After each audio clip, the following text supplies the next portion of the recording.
ಈ ಘಟನೆ ಯಾವಾಗ ಆಯ್ತು ರೀ ಇದು? ಈಗಾಗಲೇ ಒಂದು 8 ಗಂಟೆಗೆ ಆಗ್ಯದ ಸರ್. ಮುಂಜಾನೆ ಅಲ್ಲೇ ಒಂದು ಬಿದ್ದೈತೆ ರೀ ಮುಂಜಾನೆ 5ಕ್ಕೆ. ಈ ವಾರ್ಡ್ ನಂಬರ್ 4ರಲ್ಲಿ ನನ್ನ ಹೆಸರು ಮೈಬೂಬ್ ಸಾಬ್ ತೊಡಗಲ್ಲೆ ಸದಸ್ಯ. ಹೆಂಗೈತ್ರಿ ಘಟನೆ ಇದು? ಈ ಘಟನೆ ಮಳೆ 24 ತಾಸು ಐತೆ ಸರ್. ಅದರ ಸಂಬಂಧ ಈ ಮಳೆ ಎಲ್ಲ ನೆಲದ ಗಾಡಿ ಬಿದ್ದ ಹಳೆ ಮನೆಗಳು.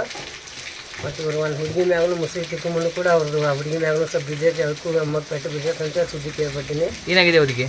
ಸ್ವಲ್ಪ ನಡೆಗೆ ಪೆಟ್ಟು ಬಿದ್ದೈತೆ ಅಂತ ನಾನು ಸುದ್ದಿ ಕೇಳೀನಿ. ಎಷ್ಟು ಗಂಟೆಗೆ ಆಗಿತ್ತು ಸರ್ ಇದು? ಇದು 8 ಗಂಟೆ ಆಗೈತೆ ನೋಡಿ ಮುಂಜಾನೆ ಆಗೈತೆ ಸರ್. ಅವ್ರಿಗೆ ಅನುಕೂಲ ಮಾಡಿಕೊಡ್ಬೇಕಂತೇಳಿ ನಮ್ಮಲ್ಲಿ ಮನವಿ. ನಮಸ್ಕಾರ ಸರ್. ಈ ಘಟನೆ ಹೇಗಾಯಿತು?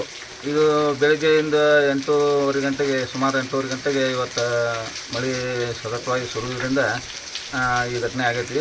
ಸ್ವಲ್ಪ ಮಳೆ ಆಗಿರೋದ್ರಿಂದ ಹುಡುಗಿ ಇಲ್ಲೇ ಬಾಂಡೆ ತಿಕ್ಕೊಂತ ಹೊರಗೆ ಕುಂತಿತ್ತು. ಆ ಹುಡುಗಿಗೆ ಸ್ವಲ್ಪ ಮತ್ತೆ ಪೆಟ್ಟಾಗೈತೆ. ಅದು ಏಕಾಏಕಿ ಬಿದ್ದೈತಿ ಮ್ಯಾಲೆ ನೋಡಿದ ಹುಡುಗಿ.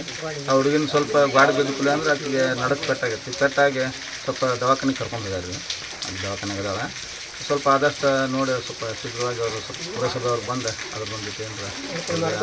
ಎಷ್ಟು ಗಂಟೆಗೆ ಆಗಿದೆ ಸರ್ ಇದು? ಇದು ಬೆಳಗ್ಗೆ 8 ಗಂಟೆ 8:30 ಸುಮಾರು ಆಗಿದೆ. ಇದಕ್ಕೆ ನಿಮಗೆ ಯಾರ್ಯಾರು ಭೇಟಿ ನೀಡಿದ್ದಾರೆ ಇವಾಗ? ಇವತ್ತು ಈ 4ನೇ ನಂಬರ್ ವಾರ್ಡಿನ ಸದಸ್ಯರಾದ ಮಾಬೂಷ ತೊಳಗಾರ್ ಅವ್ರು ಬಂದಿದ್ರು. ಬಂದು ಅವರು ಈಗ ನಮ್ಮ ಜೊತೆ ಇದ್ದಾರೆ. ಅವರ ವೀಕ್ಷಣೆ ಮಾಡ್ಯಾರ. ಮತ್ತೆ ಎಲ್ಲ ನಾವು ಇಲ್ಲೇ ಓಣಿ ಜನ ಎಲ್ಲ ಮಾಡಿದ್ದಾರೆ. ಸರ್ ಮನೆ ಯಾರ್ದು? ಇದು ಗುಡ್ನಾಬಿ ಮುರ್ತಾ ಸಾಹೇಬ ಮುರ್ತಾ ಇದ್ದಾರೆ ಮಧ್ಯವನಿ ಒಳಗ್ರೆ. ಮಧ್ಯವನಿ ನಿವಾಸ. ನಾವು ಮಧ್ಯವನಿ ನಿವಾಸ.